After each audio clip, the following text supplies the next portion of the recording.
সবাইকে শুভ নববর্ষ এবং নমস্কার। ভাত খেয়েছেন আপনারা? ইলিশ দিয়ে, পান্তা ইলিশ? আচ্ছা, আমি হচ্ছে খাঁটি বাঙালি। আমার পরিচয়টি দিয়ে নেই।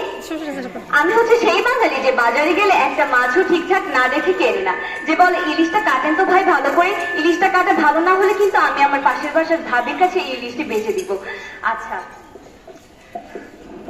আমি এমন জাতি, আমরা এমন জাতি যারা দুপুরবেলা পান্তা ভাতে কাঁচা লঙ্কা দিয়ে খেয়ে বলে এই তো ভাই লাইফ ফিট, আর ওদিকে পোষ বাঙালিরা চিল্লাচ্ছে I am in diet, I am in diet. কি ভাই তোর কি ডায়েট নিয়ে থাকো? আমরা তো দুপুরবেলা এই এই পান্তা ভাত নুন দিয়ে খেয়ে এত ফিট থাকি, এত শক্তি আমাদের শরীরে।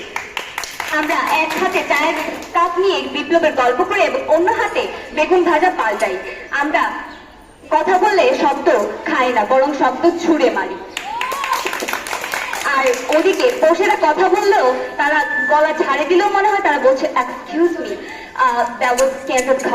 কি ভাই তোমরা গলা ঝাঁকানি দিবা, এর মধ্যেও কি এত ঢঙের দরকার আছে?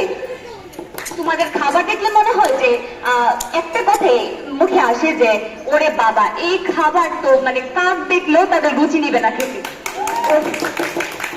ভাই ওদের গায়ে যদি সর্ষের ফুল লাগে তাহলে ওদের প্রেম জাগবে না, বরং ওদের অ্যালার্জি হবে। How funny!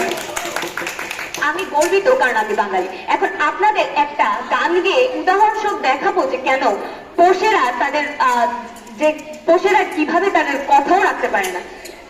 হেমন্ত মুখোপাধ্যায়ের একটি গান রয়েছে কিন্তু, যে এই পথ যদি না শেষ হয় তুমি কেমন হবে তুমি বলো তো, তুমি বলো। না না, বলা দরকার নেই, আপনারা শুনুন। তারা পোষ বাঙালিরা প্রেমিক প্রেমিকারা বাইকে বসে এই গান গাওয়ার মাধ্যমে তাদের রিলেশনের সম্পর্ক শুরু করে, কিন্তু 3 মাস পরেই দেখা যায় যে তারা বলছে যে তাদের ব্রেকআপ, তাদের পথ শেষ হয়ে যায়। প্রেমিকা প্রেমিকে বলে যে এই তোকে দ্বারা আর হবে না, তোর সাথে আমি আমার সম্পর্ক আর রাখতে চাই না।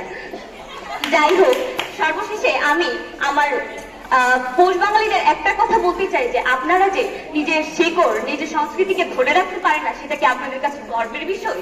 আর পোষ বাঙালি হওয়া বা বাঙালিপনা দুটো আলাদা সত্তা হলেও পরস্পর বিরোধী নয়, বরং একজন সত্যিকারের বাঙালি সেই যে নিজের শিকড় না ভুলে গিয়ে তাদের আধুনিকতাকে ধরে আগলে গ্রহণ করে।